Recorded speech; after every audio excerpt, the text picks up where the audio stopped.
Hello दोस्तों, मेरे YouTube channel hot top NCERT में आपका स्वागत है।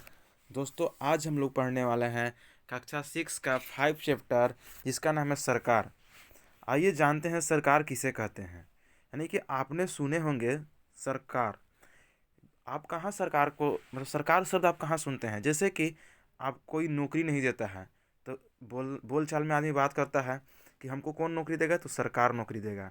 या फिर आपको रोड बनवाना है तो हम लोग बोलते हैं ना कि सरकार रोड बनवाता है, सरकार। तो हम लोग जो भी काम बोल चाल में देखते हैं, जैसे कि छात्रवृत्ति, मतलब कि हम लोग को चाहे पेंशन, पेंशन कौन देता है? जैसे महिला लोग गांव में बात करते हैं कि सरकार हम लोग को पेंशन देती है। यानी कि ये सरकार कौन है जो हमें पेंशन देगी, जो हमें नौकरी देगी? नौकरी कौन देता है? तो सरकार देता है। तो यानी कि नौकरी पेंशन ये हमें सरकार देती है। तो सरकार कहते किसे हैं? तो आइए समझते हैं सरकार के बारे में। सरकार किसे कहते हैं? सभी देशों को विभिन्न निर्णय लेने एवं कार्य करने के लिए सरकार की जरूरत होती है। जैसे कि सभी जितना भी देश हैं, वहाँ पर अलग अलग निर्णय लेने के लिए, एक अलग अलग कार्य करने के लिए सरकार की ज़रूरत होती है। जैसे अस्पताल बनाना, सड़कें और स्कूल आदि का निर्माण कराने में किसकी जरूरत पड़ती है? तो सरकार की। फिर रोजगार का अवसर उत्पन्न करना, यानी कि नौकरी देना के काम किसका है? तो सरकार का है। नौकरी देने का भी काम किसका है? तो सरकार का है। तो आप सरकार को समझे होंगे कि सभी देशों में विभिन्न निर्णय एवं कार्य करने के लिए किसकी जरूरत पड़ती है? तो सरकार की जरूरत पड़ती है। जो क्या काम करती है? तो जो काम करती है अस्पताल बनाने और सड़क और स्कूल बनाने का काम करती है। आइए हम लोग जानते हैं सरकार के अंग। आइए हम लोग जानते हैं सरकार के अंग कौन कौन से सरकार के अंग हैं। तो एक होता है विधायिका, एक होता है कार्यपालिका और एक होता है न्यायपालिका। तो सरकार के कौन कौन से अंग हैं? विधायिका, कार्यपालिका और न्यायपालिका। आइए समझते हैं। एक तरह समझिएगा कि 3 गो अंग हैं। एगो है विधायिका, एक है कार्यपालिका, एक है न्यायपालिका। अब समझिएगा कि विधायिका क्या काम करता है। जैसे कि हमने समझाएं कि सरकार क्या क्या काम करता है। तो नौकरी देता है, छात्रवृत्ति देता है, पेंशन देता है। तो इसके 3 अंग हैं। कुछ काम विधायिका करेगा, कुछ काम कार्यपालिका करेगा, कुछ काम न्यायपालिका करेगा। तो आइए समझते हैं कि विधायिका क्या करता है। विधायिका विधायिका जनता द्वारा चुने गए प्रतिनिधि से बनती है। सरकार के इस अंग के पास कानून बनाने की शक्ति होती है। राज्य हित में यह नीति बनाने का कार्य करती है।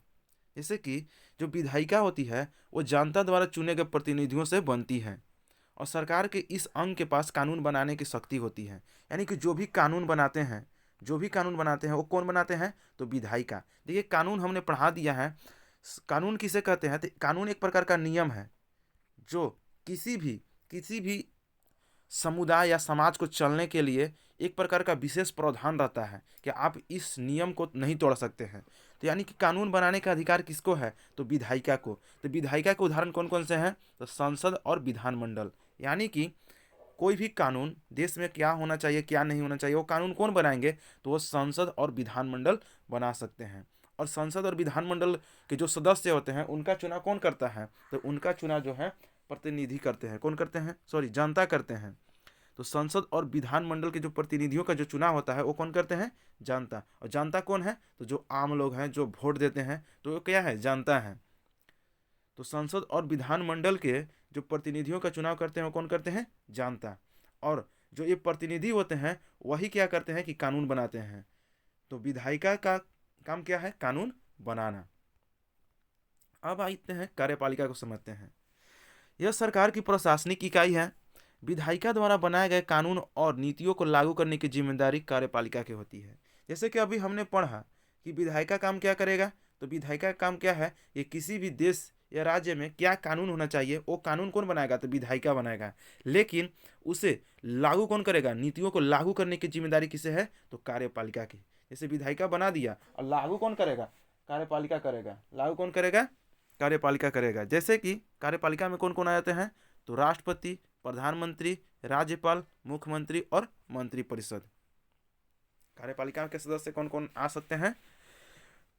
तो राष्ट्रपति, प्रधानमंत्री, राज्यपाल, मुख्यमंत्री तथा मंत्रिपरिषद। तो आप इस चीज़ को याद कर सकते हैं।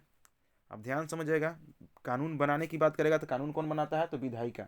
और कानून लागू कौन करेगा? तो कार्यपालिका। अब देखिए, हमने सरकार के 3 अंग पढ़े थे। इसमें विधायिका कार्यपालिका पढ़ लिए, अब हम लोग को पढ़ना है न्यायपालिका। अब देखिए न्यायपालिका क्या करती है। कानून का पालन नहीं करने पर सजा देने का कार्य न्यायपालिका करती है। यह कानून की रक्षा के साथ उसमें सुधार लाने के सुझाव देने का कार्य करती है।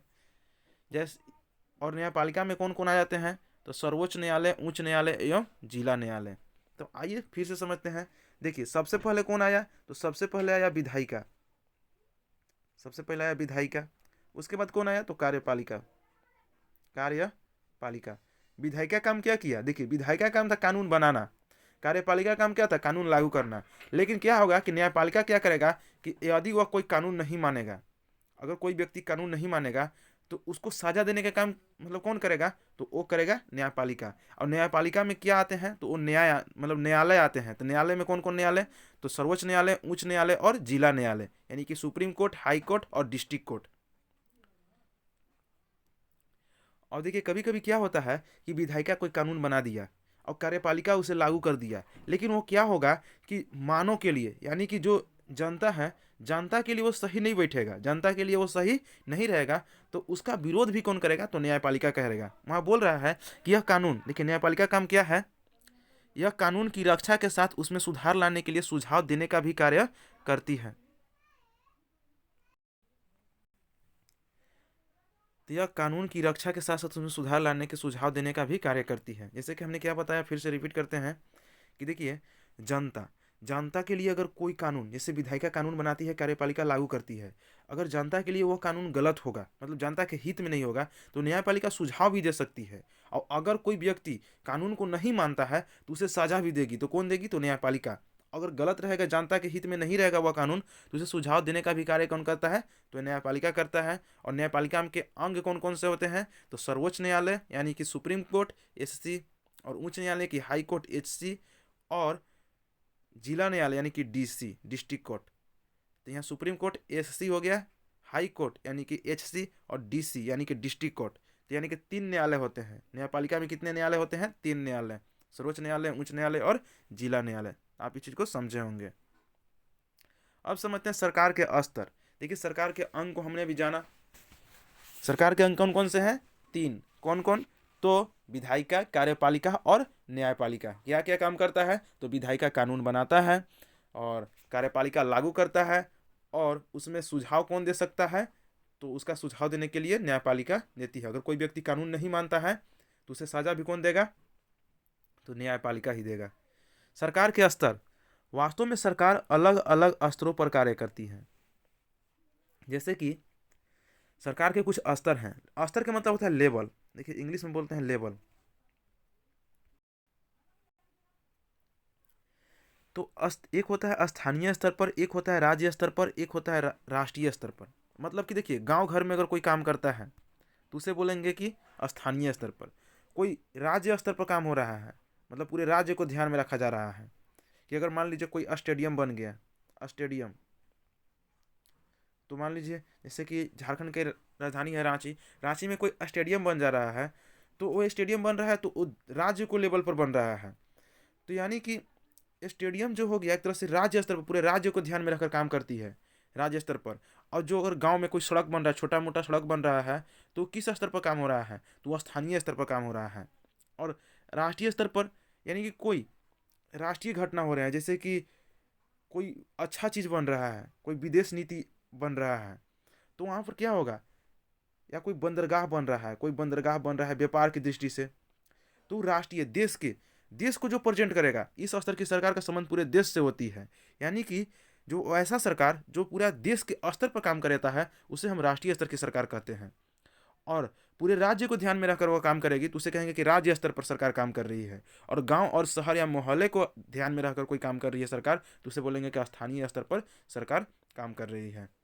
तो सरकार के स्तर आप समझे होंगे कि अगर गांव के लेवल में काम हो तो स्थानीय सरकार, अगर राज्य के स्तर पर काम हो तो राज्य स्तर सरकार, और देश के स्तर पर मतलब देश को ध्यान में रखकर कोई काम किया जा रहा है तो उसे हम कहेंगे राष्ट्रीय स्तर की सरकार।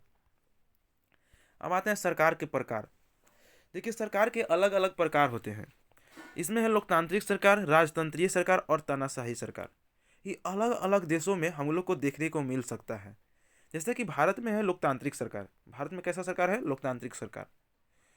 तो देखिए, सरकार के प्रकार में हम लोग क्या पढ़ रहे हैं, लोकतांत्रिक सरकार, राजतंत्रीय सरकार और तानाशाही सरकार, और यह अलग अलग देशों में देखने को मिल सकता है। लेकिन भारत में कैसा सरकार है, तो लोकतांत्रिक सरकार। आइए समझते हैं लोकतांत्रिक सरकार, राजतंत्रीय सरकार और तानाशाही सरकार को। तो पहला है लोकतांत्रिक सरकार। एक ऐसी शासन प्रणाली जिसके अंतर्गत जनता अपनी स्वेच्छा से निर्वाचन में आए हुए किसी भी उम्मीदवार को मत देकर अपना प्रतिनिधि चुन सकती है। जैसे कि लोकतांत्रिक में क्या होता है कि जनता अपना नेता चुनते हैं, जो चुनाव लड़ते हैं निर्वाचन में आए हुए अपनी पसंद से, देखिए अपनी स्वेच्छा से निर्वाचन में आए हुए किसी भी उम्मीदवार को मत देकर, जैसे कि ए और बी और सी, तीन आदमी हैं और तीनों चुनाव लड़े, ये लोकतांत्रिक का हम बता रहे हैं। लोकतांत्रिक सरकार में क्या होता है कि ए बी सी तीन व्यक्ति चुनाव लड़े और जनता किया कि अपना स्वेच्छा से बी व्यक्ति को वोट देकर अपना शासक बनाता है, यानी कि राजा बनाता है, जो भी बोल सकते हैं राजा या शासक। यानी कि तो उसी तरह से हम लोग क्या चुनते हैं, प्रधानमंत्री बनाते हैं। तो हम लोग प्रधानमंत्री को बनाते हैं तो हम लोग वोट देकर बनाते हैं अपना से। तो इस व्यवस्था को क्या कहते हैं, तो इस जो प्रणाली है तो उसे कहते हैं लोकतांत्रिक सरकार। यहाँ बोल सकते हैं कि लोकतंत्र उस सरकार को कहते हैं जिसमें हर व्यक्ति भागीदार होता है। यानी कि देखिए, जब हम लोग प्रधानमंत्री को बना रहे हैं, जैसे कि हमने यहाँ समझाया कि ए बी सी तीन को प्रतिनिधि है, तीन व्यक्ति प्रतिनिधि हैं और जनता उसे चुन रही है, तो इसमें हर व्यक्ति ने वोट दिया उसमें, तो उसको हर व्यक्ति वोट देकर उसे बनाया है। तो यानी कि लोकतंत्र उस सरकार को कहते हैं जिसमें हर व्यक्ति भागीदार होता है। और लोकतांत्रिक सरकार में क्या होता है कि लोग अपनी स्वेच्छा से अपना शासक या राजा चुनते हैं। आप लोकतांत्रिक सरकार को समझे होंगे। आइए समझते हैं राजतंत्रीय सरकार। राजतंत्रीय सरकार, यहाँ तंत्रीय होगा, ये राजतंत्रीय सरकार। देखिए, वो ऐसा सरकार जिसमें राजा या रानी ही सारी निर्णय लेते हैं उसे राजतंत्रीय सरकार कहते हैं। यानी कि कोई देश है, कोई देश है और इसका मालिक, जिससे कि हमने बताया कि हम लोग का देश में कोई भी निर्णय कौन लेते हैं, तो प्रधानमंत्री या राष्ट्रपति लेते हैं, जिसे हम लोग चुने हैं। लेकिन कोई देश क्या होते हैं कि वहाँ पर राजा और रानी होते हैं और पूरा निर्णय वही लेते हैं, तो वहाँ पर बोल सकते हैं कि यह देश जो है, इस देश में कैसा सरकार है, तो राजतंत्रीय सरकार है। यानी कि जितना भी फैसला है वो कौन लेंगे, तो राजा और रानी लेंगे, तो उसे हम क्या कहेंगे, राजतंत्रीय सरकार कहेंगे। नेक्स्ट है तानाशाही सरकार। तानाशाही सरकार क्या होता है कि वैसा सरकार जिसमें किसी राष्ट्र का शासक समस्त राष्ट्रीय शक्तियों को अपने हाथ में ले लेता है। यहाँ क्या होता है, कोई एक व्यक्ति है और जो पूरा पावर अपने हाथ में ले लिया है, मतलब वैसे सरकार जिसमें किसी एक राष्ट्र का शासक समस्त राष्ट्रीय शक्तियों को अपने हाथ में ले लेता है, तो वो क्या करेगा कि अकेला आदमी रहेगा और वो पूरा जितना पावर है, सरकारी पावर, नियम कानून जितना है, वो सब अपने पास रख लेगा। तो उसे क्या कहते हैं, उस प्रकार के सरकार को तानाशाह सरकार कहा जाता है। और इस प्रकार के सरकार को तानाशाह सरकार कहा जाता है कि पूरा राष्ट्र का शासक, वैसा सरकार जिसमें किसी भी राष्ट्र का शासक मतलब क्या होता है, राजा, और समस्त राष्ट्रीय शक्तियों को, जितना भी नियम कानून देश का है, उसको अपने हाथ में ले लेगा। तो इस प्रकार के सरकार को क्या कहा जाएगा, तो तानाशाह सरकार कहा जाता है। तो हम लोग इस चैप्टर में संक्षेप में हम लोग फिर से एक बार रिवीजन करते हैं कि यह चैप्टर यहीं पर समाप्त होता है, लेकिन हमने संक्षेप में जानने की कोशिश करेंगे कि इस चैप्टर में हमने क्या क्या पढ़ा। तो आइए एक बार हम लोग संक्षेप में रिवीजन करते हैं। हमने पहले समझा सरकार किसे कहते हैं। तो सरकार के हम लोग बताएं कि सरकार का काम क्या है, तो अस्पताल बनाना, सड़क और स्कूल आदि निर्माण कराता है। फिर हमने पढ़ा सरकार के अंग। सरकार के अंग में हमने पढ़ने का कोशिश किया विधायिका, कार्यपालिका, न्यायपालिका। विधायिका का काम क्या है, तो कानून बनाना। और कार्यपालिका क्या नाम है, मतलब क्या काम है, तो लागू करना, कानून को लागू करना। और न्यायपालिका काम क्या है, अगर कोई कानून नहीं मानेगा और कोई व्यक्ति कानून नहीं मानता है तो न्यायपालिका उसको सजा देगा। और कोई व्यक्ति मतलब जनता के हित में अगर कोई कानून नहीं बना हो तो उसे सुझाव भी दे सकता है। तो क्वेश्चन पूछता है कि कोई कानून बना हो, उसको सुझाव कौन दे सकता है, तो उसे न्यायपालिका देगा। और कानून लागू कौन करेगा, तो कार्यपालिका। कानून बनाएगा कौन, तो विधायिका, यानी कि विधायिका में कौन, तो संसद। और लागू कौन करेगा, तो लागू में कौन, तो कार्यपालिका में जैसे कि हमने बताए थे तो राष्ट्रपति। कानून को लागू कौन करते हैं, तो राष्ट्रपति।